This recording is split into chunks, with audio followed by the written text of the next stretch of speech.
Welcome to 5 News Online. I'm Joe Ellison. Now, today is the start of income tax filing season. I know some filers, though, could run into a few setbacks on this. An IRS worker shortage, an enormous workload from pandemic-affected programs, and stalled legislation that would have given the agency billions of dollars for expediting returns will combine to cause taxpayers actually paying this filing season.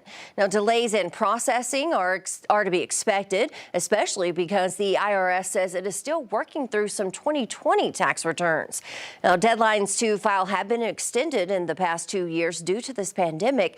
It's, though, unclear whether this year the agency will offer similar leeway to taxpayers.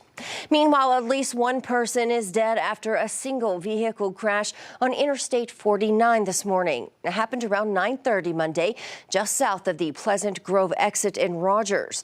According to our 5 News crew on scene, at least one body was seen being loaded into a coroner's van.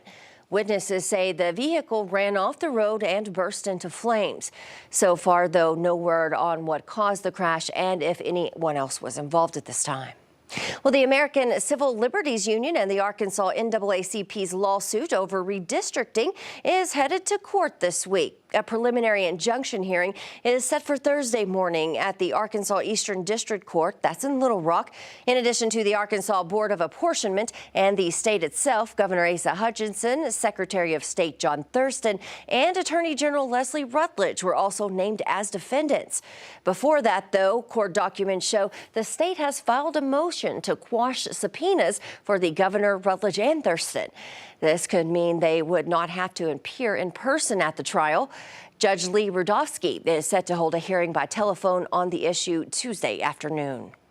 All right, let's take a look at the weather. We're off to a good start on this Monday. Lots of sunshine. Let's check in with Tyler to see what the rest of the week holds. Hey, Tyler. Hey, Joe. Yeah, can't complain too much for the end of January. Temperatures getting into the lower 60s this afternoon. Now, we do have a cold front arriving tonight.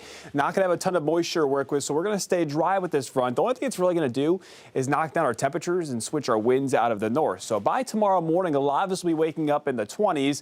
And then because of that cold air that keeps pushing in our temperatures, they're going to struggle for your Tuesday. So tomorrow afternoon, temperatures in the 30s and 40s for highs. But enjoy this, the lower 60s for your Monday afternoon. Now, here's our next weather maker. We don't have any major systems heading our way anytime soon, but there is a weak system that looks to arrive Wednesday night into Thursday morning. Now, there is enough cold air that we are looking at a chance for a few flurries, mainly past midnight Wednesday night into the early morning hours on Thursday. The system will be weakening as it moves in, but again, just enough moisture that we'll have to track this for the early morning hours for your Thursday. After that, though, the rest of the week looks quiet. The temperature is just cooler. You can see our drop there after going in the 60s for today, dropping into the 40s for the rest of the work and school week. Same for the River Valley, too. That big drop in temperatures taking us below average.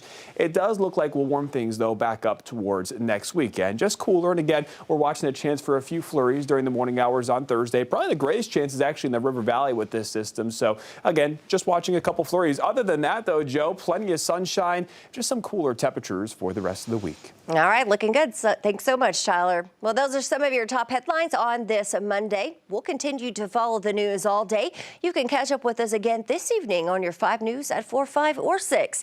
I'm Joe Ellison. Have a great week.